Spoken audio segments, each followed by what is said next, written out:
Welcome, everybody, to a wonderful, fun episode that we are about to have with the one and only Stephanie Russel. Some of you know her as Stephanie Clarity Coach. I have had the immense pleasure of knowing Stephanie for, we're not going to say how many years, Stephanie, because you know what, we're not. But let's not date ourselves. Yeah, exactly. But for long enough that I can, genuinely call you a friend, and I'm really glad to see you back. It's, we haven't kind of connected in a few years, and now you're blowing up. You're doing so many cool things, and I thought, what a great opportunity to sort of bring you on the Salon Scoop podcast and share everything that you've been up to, some of your key learnings, and yeah, just all the amazing things that you are doing, and kind of share your journey with with our listeners. So this can be exciting. For those of you who don't know, Stephanie is, originally stylist, still a stylist, but Redken artist. That's where I had the pleasure of sort of getting to know her. But she's really now a full-on entrepreneur. She's a coach and psychological safety facilitator. We're going to delve into that a little bit in the episode. And Stephanie, I know you have sort of one key mission that sort of fuels all of the things that you do. If you might want to share that with us quickly. Yeah, thank you so much for having me, Scott. I'm so excited to be here. The mission behind all of it, because I know it sounds very convoluted, there's a multi-passionate entrepreneur there for sure, but it's to help service providers to get clear about who they are, what gifts they possess, and what empowers them so that they can continue to impact this world in a positive way, which they're already doing, but even more concisely. Love it. And looking forward to hearing about it. I mean, we're very grateful to have you sharing your experiences and learnings with us today, Stephanie. I think it's amazing. I'm meeting more and more people in the industry that are sort of taking on these multiple roles, multiple hats, but always very true to their core, their mission, which you just explained to us, right? And just finding different ways to bring that mission, to bring that sort of passion and fulfillment to be helping the industry in various ways. So kudos to you for what you've been doing so far. Thank you. It's been an adventure. I'm sure.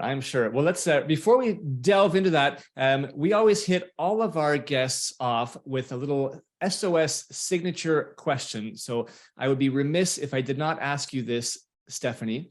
If you could do any celebrity's hair, who would it be and why? It would definitely be Maya Angelou, even though I know she's passed. But she was the first person that came to mind. And the reason why is because for somebody who can overcome their story and go from a teenage mom and a prostitute to speaking at Bill Clinton's inauguration as a poet, that right there is completely beyond what is the norm. And it's somebody I'd like to know. Love it. So it's not necessarily about the hair, but it's about having them in your chair so that you can chat them up while you're doing their hair. Which is always my prerogative, Scott. Totally makes sense. Awesome. All right. Stephanie, you're known as, online through social media as Stephanie Clarity Coach. Can you share exactly sort of what this means and how you have been helping people? Yeah, sure. So as a coach, like from a coaching standpoint? Well, the Clarity Coach piece came just because, to be honest with you, I have so many different passions and I had gone down so many routes in the way of, coaching and personal development and certifications. Like sometimes I look at it and I'm just like, girl, slow down.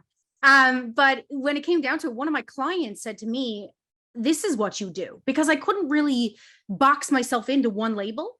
And so what he said to me and what he got clear for me is he said, you help me get clear on who I am and what my gifts are and what my passions are and what my mission is. And so Clarity Coach, that's where that was born. It really wasn't mine. It was from a client of mine and his experience with the coaching that I was doing. That's beautiful. Comes from the actual people that you're helping, brings the answer to you, brings the clarity in this particular case, right? Yeah, it's funny to call myself a clarity coach when I was so unclear on what I did. It's very ironic. Yeah. Yeah. Then, I mean, that's what it is. The clouds parted ways, and it became clear, like, oh my gosh, this is exactly what it is. So I think it makes total sense. Thank you. Now got to know each other while you were, an artist and an educator, both across Canada, international. What was the motivation for you to sort of make the career shift and get into this sort of coaching capacity? When I think about that question, it really is a clear line between them all. Behind the chair, it was to empower people to feel better within their bodies, right? As a facilitator, as a Redken artist, it was to help empower people with education, and then with this, it's to empower people with clarity about who they are. It's just, I feel like the funnel of empowerment is just getting more refined in what I'm doing, but that's the ultimate mission altogether, is empowerment. Which makes complete sense, right? It's just finding sort of different ways, touching different people, and doing that. Was there any sort of trigger that, from a timing standpoint, that kind of made you say, you know what, like maybe now is the time that I want to shift, sort of what I'm doing from the technical education and, the technique work of actual hair to more the sort of psychology side of the coaching that you're doing?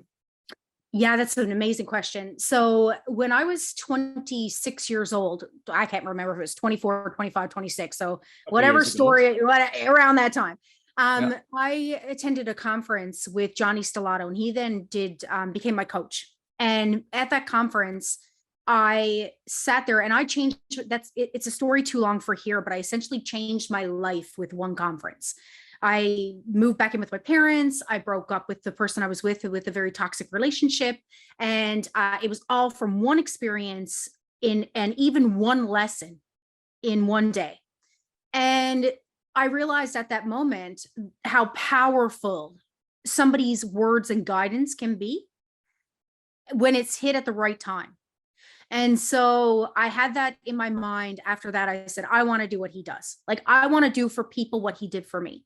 And so I then just sat on it. But honestly, the whole shutdown of COVID, I said, okay, now is the time, now or never. I mean, that was 15 odd years ago, not to date myself, but it had been a while. And I had to look at myself in the mirror during this time when everything was shut down and say, Scott, like, what can I do at this moment to live life to the fullest? Because anything can be taken away at any moment. And so I took a huge leap of faith. I had a thriving salon business. I'm a suite renter. I actually shut down my suite. I now rent 2 days and just keep the clients that would, honestly, I think that they'd strangle me if I left them. So I do them. It fulfills that part of me, the artist part of me. And then I coach and facilitate full time. But it was a huge, huge shift for me. And it was a huge leap of faith. Because anybody who knows, anybody on this is, in the salon industry, beauty industry, they know it takes 2 to 5 years to build a really strong business, and to leave something that was so lucrative, that was so successful, and to go into something that was brand new at 38 years old. I'm now 40, and thank goodness I'm, doing well with it now. And there's a light at the end of the tunnel, but it was the hardest thing I've ever done in my life, honestly. Love that. I love that you are so open and honest about sharing that experience. And I love that there was this very, very clear kind of aha moment for you in that one conference, that one day, that one message that just hit you. And I think that something that does, as you sort of alluded to, we all get hit with different messages, all the time, right? We're going to different trainings, we're going to different events, we're going to different shows, we're taking different courses. But every now and then we come across and it just hits us on the right day at the right time, because we're in the right mindset, and it can have a monumental impact. And I think that's why we just are trying to get as much information and insights out.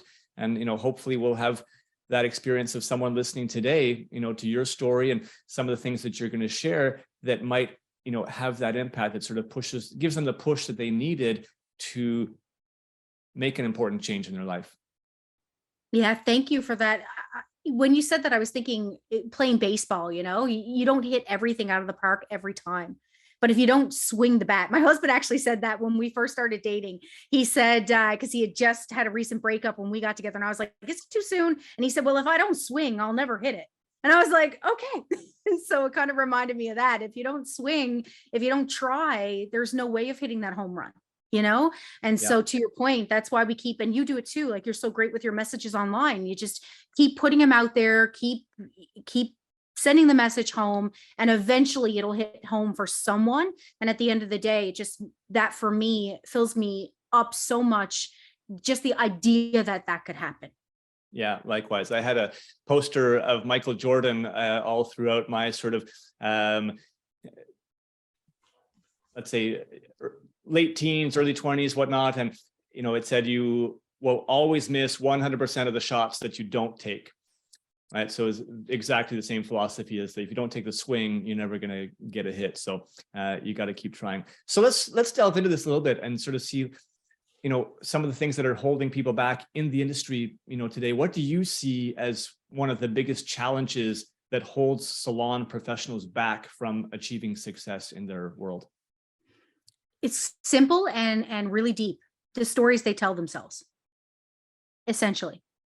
You and I have had a similar discussion about this before. We're a similar mindset on this. I know everything we say to ourselves inside, every message that we allow ourselves to absorb, every storyline that goes on in our head influences our actions, influences our mood, influences our personal state. When I say state, I mean physical, emotional, mental state.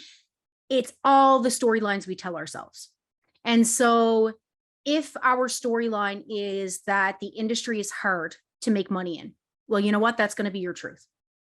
If your storyline is that you attract the right clients easily, that's going to be your truth.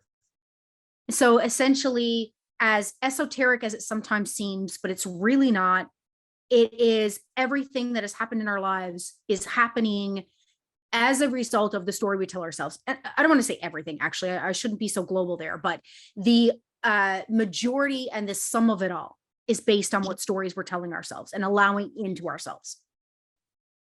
It's so important that we are able to recognize that these are just stories.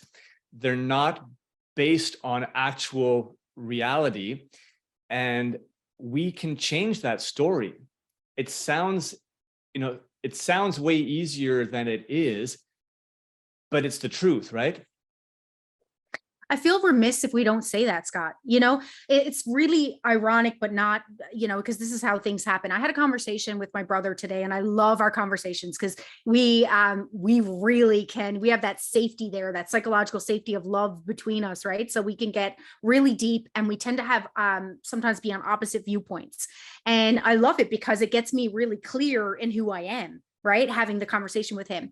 And we were talking about billionaires. And my brother said, every billionaire is greedy.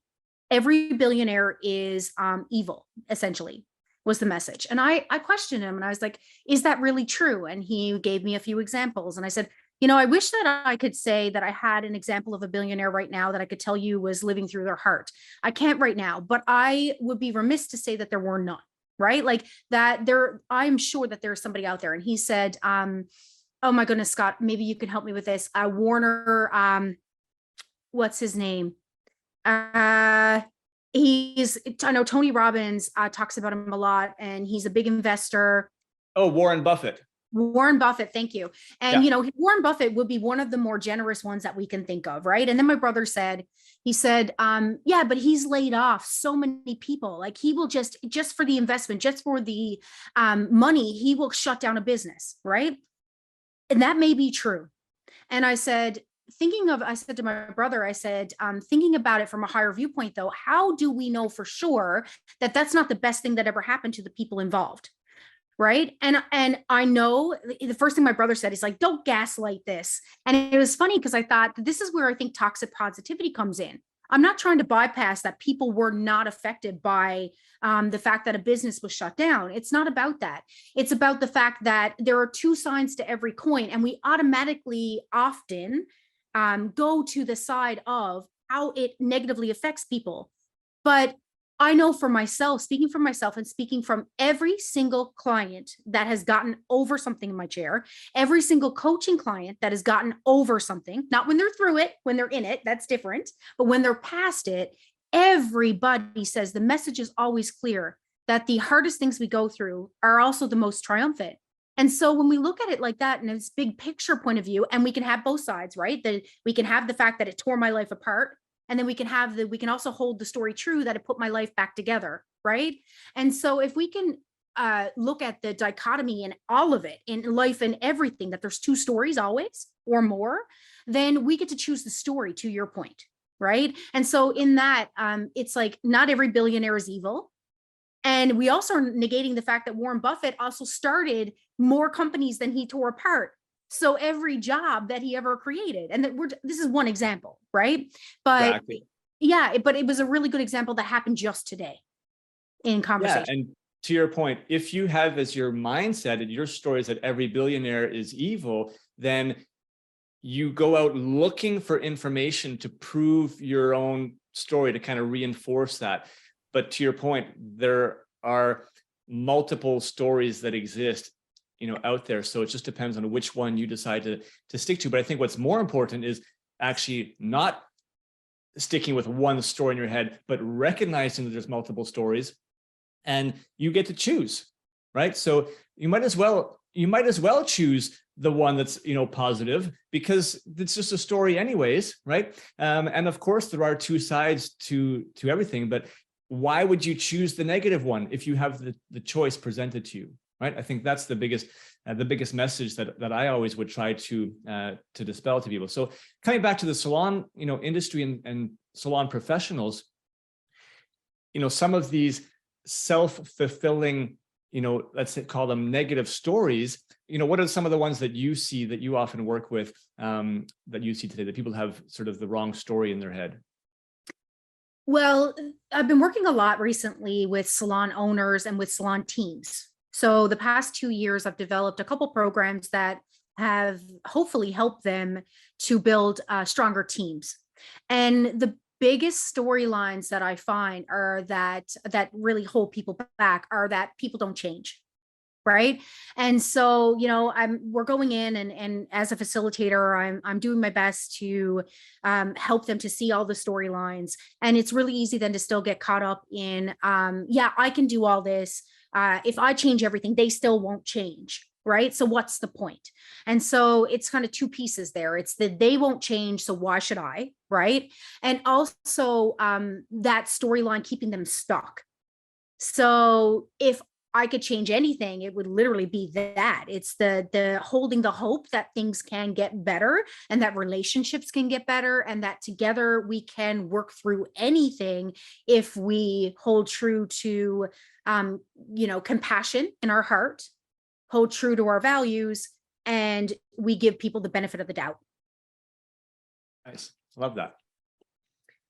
And when we're talking about success and things that hold people back from success, I think we sometimes need to almost look at the definition of success, because what are people actually striving for? And, this doesn't just apply to the salon industry. It's, really any business person often associates success with financial goals, right? So a salon owner, am I successful as a salon owner? They often look at that just in terms of the financial results. An actual service provider, whether it's a stylist, esthetician, they often look at success as, how much money am I making? How would you define what success should look like for service providers or salon owners in our industry? I believe it's a Japanese saying called ikigai. Have you ever heard of that? I have, yes. Yeah. Please share with our audience. So I'm not an expert on this, but ikigai is like this. It's where the intersection of what we love to do, our skills, our talents and serving people where they intersect.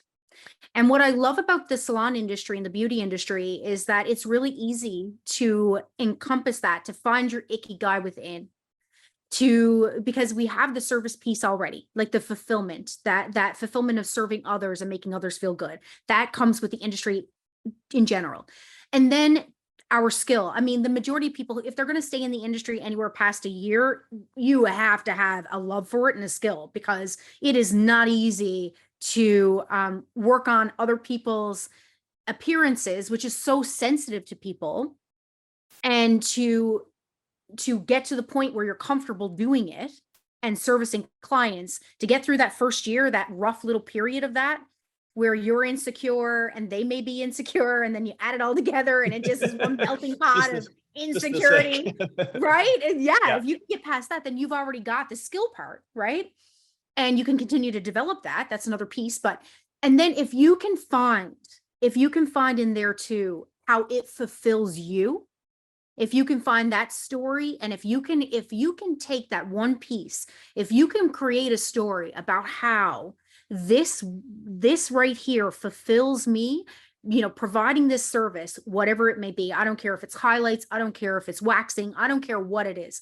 But if you can really hold firm on that being so special to you and why it is so fulfilling to you, then you have everything. And that's success in my mind. Absolutely. And that's your story, right? And I'm sticking to it. But I think it's great. And we have to, we have to find those things that work. And I'm a firm believer as well. I try to speak, straight to just, success being really, really linked to your level and degree of joy and happiness, because it's just an easy thing to kind of relate to. But it comes down to that sense of fulfillment usually is what brings us inner joy and inner happiness. And there's many times where we're way better off to trade money, right, for those experiences, for that time that might bring us more joy and enjoyment. And ultimately, when we're on our deathbed at, in our hopefully 90s, whatever the number might be, or 120s that they're going to say is coming up soon, right? Yeah, absolutely. Why not? Right? Like, I don't think we're going to be, looking back at the numbers in our bank account. Obviously, you need enough to sustain yourself, obviously, but you're going to be looking back at all of the experiences, all of the time, all the people that you connected with. And I believe that those are the moments that bring us the most joy. And when you're in those moments, I have them all the time. I might just be, sitting at a friend's house in their living room, just having a great conversation. I'm like, like, I'm just so filled with just kind of pure happiness and joy right now. I love these moments. Like, this is all that I need to fulfill me. And as long as I feel like I'm continuing in that state, that to me, I'm living a very successful and rich, full life. So anyhow, that's how I look at success. And I do believe that we need to, as a society, really start looking at changing our perspective around what success truly is. And it's going to be different for everybody, right? But hopefully we've provided a couple of directional pieces for people to think about here today. Agreed. Let's come back a little bit to, those insecurities, though, that you were referring to, that do exist. And I know that you've developed a new program, or you're in the midst of developing a new program all about psychological safety in salons. And I really want to get more into that. Can you give us a little bit more detail about, what it is that you're developing and how this is going to help the industry? Yeah, I'd love to. So I'm very, very excited about this program. It's called Psychologically Safe Salons, and it's starting in Newfoundland. So I'm booked up to the end of January with salons here, actually Atlantic Canada. I have a couple in Nova Scotia as well. And so what it is I help salon teams in general to create a safe space in which there is a reduction of fear, because that's essentially what psychological safety is, the reduction of fear, so that they can have less turnover, They can have greater connection with each other. And when you are in that mode of connection, when you're in that mode of clarity, of communication, it also helps with creativity. And so now when you're in that safe space, you are free to play. So you get the best out of your staff. And the best out of yourself, best out of each other. So it really elevates every service. And I didn't come up with this concept, obviously, psychological safety. The psychologically safe salon things is new, but it's been in the business industry for a while, and it actually really broke free with Google. So we've all heard about how awesome it is to work at Google. And so they were looking at their teams and they were trying to see, why is it some teams were so successful and others were not? And they were just doing this self-assessment within. It took them 2 years, Scott. They called it the Aristotle program. It took them 2 years to find the link. And the link was psychological safety. So every team, and that was the number one factor. And now they've actually discovered that the top 300 companies in the US all have that same link, that they all have psychological safety within their organization. And so I thought to myself, as I was coming across how can I help leaders, that's how I came across this. And that's why I did the psychologically safe facilitator program from the University of New Brunswick. But I thought, I think I can bring this to salons. Like, I think that this is going to be helpful. Yes, because if it's helpful on the macro and big business, why wouldn't it be helpful in the small, in smaller businesses? And so, yeah, the whole emphasis though is on well-being. And not to go on, but I think this is really important. And if you think about it this way with psychological safety versus psychological flexibility, if you think about a bubble, a soap bubble, right? If somebody is a soap bubble in their feeling of psychological safety, think about how easy it is to burst or how hard it is to hold them, right?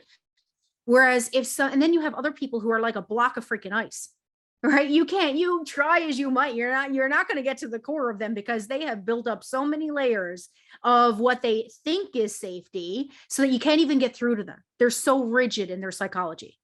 Well, what this program does is, the aim of psychologically safe salons is to help with the whole team to come to a consensus so that everybody is more like water. We're flexible, we can move. If you slap water, then it's only going to come back to itself. You're not going to destroy it, and that's to find that psychological flexibility within each team member, to at least show them how to do that, creates an extremely strong team. Which I can only assume, we talk about strong team, a lot of salons today are concerned about staff retention, right, being an issue, and the culture, right, in the work environment. So I would assume there's a direct relation between having this degree of psychological safety within the group dynamics and therefore an increased staff retention and a stronger overall culture, would you say? Yeah, actually, the World Health Organization has a lot of stats on this because they are really trying to push companies to do this because, well-being equals reduction in mental health issues, right?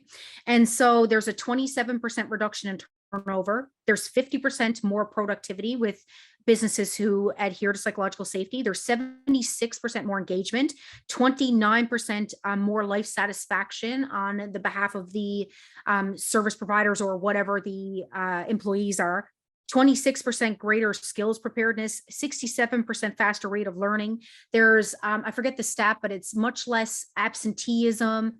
There's much more presenteeism, which presenteeism is actually being there. So there's this whole debate on people, I forget what it's called. There's the Great Resignation, but then there's also this whole thing, and I forget the term that they're using for it. Maybe Scott, but maybe the listener knows.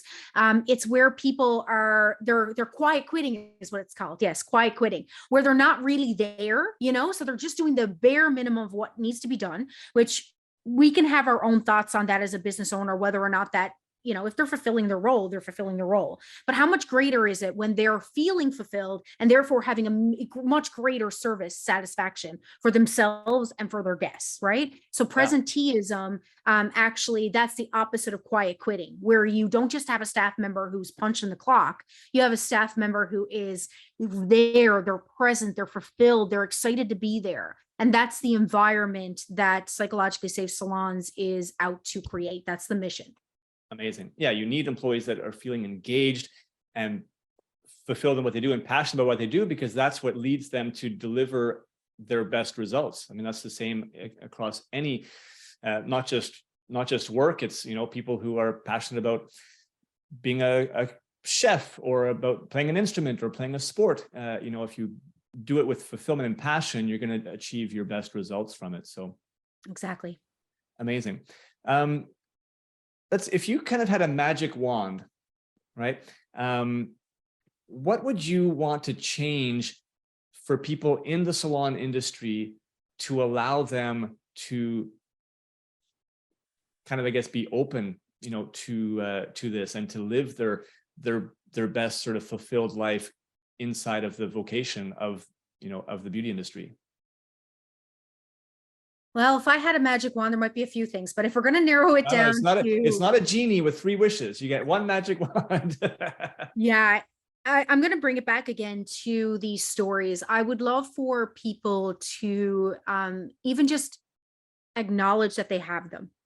So if we can have the first step of just acknowledging these stories we have, and then from there, acknowledging that they are creating our life, back to that again, but also knowing that if I change even one aspect, 1 degree, my life then in 5 years' time, that 1 degree change in that story can take me from, if I were on a plane going from Newfoundland, for whoever knows where that is, to Japan versus LA, 1 degree turn over that span of time can be the 2 directions you'll go in.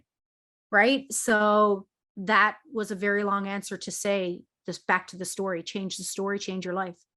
Love it. It's kind of ironic. I have here sitting on my desk today an old school book, but it's a classic one. It's the 7 Habits of Highly Effective People. And I read it at least once a year and sort of go back to all of the sort of learnings from it. And one of the key messages in the first section is really that you are the programmer of your life and you get to write your story. And it just follows up directly on what you just said. I think it's so critical that we kind of come to just recognize that as a starting point. So love it. Let's shift gears a little bit and talk digital. I know that you're super active on social media, and I love that. I love following you and all of the messages that you're delivering. Can you sort of share with us what the purpose behind the content that you put out on social media is? What's your objective with it? It's twofold. But it starts with selfishness. Honestly, Scott, I share what I love. Like, I share what I'm feeling in the moment, the messages that this is going to get esoteric, but the messages that the universe is giving me, that the things that the people that are sitting in my chair, what we're talking about, the clients that are coaching clients, which are salon professionals for the majority, what we're having discussions about. And I share that because I figure, hey, if 2 people on this earth are feeling the same way, having the same experience, then my guess is there's going to be a hell of a lot more. So that's why I share what I share. And I just, if that, it has been attracting people my way, and I just hope that it continues to attract people my way. Love it. Do you have any advice for hairstylists or salon professionals when it comes to their own digital footprint and social media and how they can have better results with their social media? I do. Yeah. I mean, this is not fact. This is just it's an opinion, but I think it's a really, I think it's a valid one. And that is that we all have our own platform, and legitimately we have our own TV show, and I think that fear holds a lot of us back from showing who we are. But if we just show a piece of ourselves, like really show a little bit of vulnerability, show a little bit more of ourselves on our feeds, even using our feeds more. I find so many salon professionals just do not use their feed. And it's a way in which you get to tell the world who you are and who you want to be a part of your life. And again, you have your own little stage here. And it's so sad to me that, it's okay if people don't want to use it. I love that. That's cool. Like, you know that this is not for you, but there's so many people who, if they're going to be really honest with themselves, are sitting back watching everybody else's stage and secretly wishing that they had their own. Yeah. And how do you get past I'm going to call it fear, because this is a truth. There's a very large percentage of people that have a fear of public speaking, right? A fear of sort of putting themselves out there, and a fear of the reaction, rejection that can come from it. And I'm a firm believer that that's a big reason why many people don't put that much out there on social media. They know that they should. They know that it's, a free TV channel that they can have. They know that it's a great way to potentially, build business more quickly, get new referrals, get new clients, but they have this fear of putting themselves out there. What would you say to help somebody maybe try to overcome that fear a little bit? The word confidence comes from confide, which means to trust. And so ultimately, confidence is just to trust yourself. And back to the whole psychological safety thing, the only way in which we can feel psychologically safe and to trust ourselves and to trust that we're going to be okay if we post, right? Because that's the fear. The fear is that we will not be okay. But we will be okay. How you take the action of that is one little tiny step at a time. So, for me, I'm working on now getting back to, it's not so much a fear thing, it's more so of timing thing, but getting back to doing more lives. And so if it's for somebody on this who's listening, maybe it's that they're afraid to put their work out there, afraid of judgment. Well, put one photo out there and see what happens. And just then you'll probably recognize that the world did not fall apart from one photo. Right. And then you didn't get 15 hate mails, death threats. Yeah, exactly. And to be honest with you, Scott, the first time I got a hater, I actually got excited because my storyline for the hater was, I was like, well, I must have made it. I must be making it, because if I've got a hater, then that means that my stuff's being seen. So thank you for that, for hating on my stuff. But now I'm not exactly saying everybody has to adopt that, but just take one little action, right? So the way in which we widen our window of tolerance, we widen our comfort zone, and you know this very well, is just one little action step at a time. But confidence is not built by sitting back and contemplating it. It is purely built on action. 100%. Couldn't agree more. Let's hope that more people can find that little edge of confidence to just put it out there, and to recognize that, like you said, the first time you put something out there, not only is the world not going to come to an end, probably no one's going to even see it or realize it. And that's okay. It's going to just have a very small impact, and it just takes a little bit of time, but be consistent with it, be persistent with it, put your message out there of what you want to share with the world. And that's what's important. You are able to share, what's important to you, and don't worry about what Sally Smith, 1, 2, 3, 4, wherever, has to say in a comment. Like, what does their opinion matter about absolutely anything in your world, right? To your point, you had mentioned before we close off about the on your deathbed, right? Like, when hopefully in your 90s, 120s, whatever.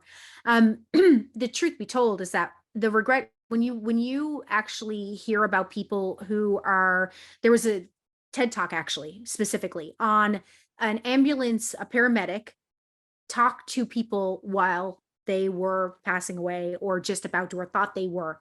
And the biggest regret that people had was not going for it. That was one of the biggest regrets.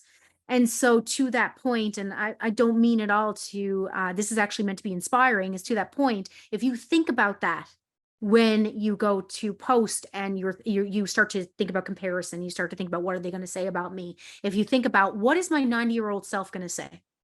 And your 90-year-old self, I can guarantee you, if you can tap into that person, he, she, they're going to say, post the damn thing. Go for it. Swing that bat. Exactly. Yeah, I totally agree. This is great. I feel like we can, talk about this endlessly because there's just so much to it. But we will sort of wrap up for today, and we may end up doing some follow-up conversations, because it'd be great to sort of see how your psychological safety programs are evolving in salons. If people want to find out more information about that, about the program, about maybe getting signed up for it in the new year, what's the best way for them to go about getting more information and contacting you about that, Stephanie? Right now, my website is wavesociety.ca. That's WAVE society.ca. It is going to be under construction soon to build the page for psychological safety. But in the meantime, you should always be able to contact me through email there. And it'll just say contact me. Or you can go on my Instagram, which, as you said before, is Stephanie Clarity Coach. And everybody can at any point can feel free to DM me. Amazing. And we'll put all this contact information in the show notes as well, so that everybody can have access to that. And obviously, once the air date of this podcast, maybe some of the information will be more live, and you'll have the opportunity to contact Stephanie to see how this might help benefit your salon situation. So Stephanie, thank you so much for taking the time to be here today, to be present, to share these insights with us. And I absolutely I'm excited to see, where this is going to go and how this is going to help our industry. And I think it's amazing. And I commend you for all the work and effort that you're putting into to help our industry. So big congratulations and thank you for being here today. Thank you so much, Scott, for just being my friend and helping support this and helping get the message out there. I appreciate it so much. I think connecting and working together within the industry, I think we need a lot more of that. So this has been great follow-up conversation. Everyone, if you've learned something here, please feel free to share this episode with others that can benefit from some of the information. If we're just able to touch one person on that one day where they're in the right mindset, we're hoping that we can actually have real significant impact on people's lives. Really is what we're trying to accomplish here. So thanks again, everybody, for listening, and we will catch you on our next episode.